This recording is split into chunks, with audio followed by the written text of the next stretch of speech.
Jefferson City will not have a housing strategy in the city, at least for now.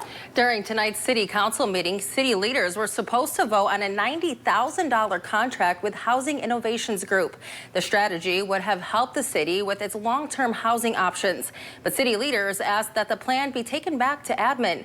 ABC 17's Nia Hinson joins us live tonight from Jefferson City Hall. Now, Nia, that vote was originally tied. Erica and Megan, Mayor Ron Fitzwater made that tie-breaking vote, ultimately deciding to send this back to the admin. This all means now, though, that the city council will now vote on this at a later date. Now, I talked to Susan Cook, who is an advocate for the strategy, about what she plans to do now, as well as Councilwoman Trika Young about why she had her concerns. Jefferson City is in a housing crisis. I see every day people in search of housing, people who are living in deplorable conditions in our town, and the struggle that people are really facing trying to be able to afford the raising rents. People in the city like Susan Cook, the chair of the Capital City Housing Task Force, are hoping to fix that. I'm disappointed. Cook had proposed a housing strategy to city leaders, something she says she's worked on for years. It would have worked to come up with long-term housing options in the city after a housing needs assessment in 2022 suggested the city lacked current and projected affordable housing. I don't think they fully understood that it's not just building more housing.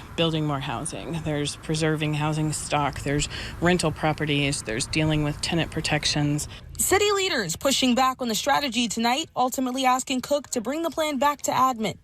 Councilwoman Trika Young saying she had her concerns coming into the night and was a part of those who voted to send it back to admin. Housing is necessary around here.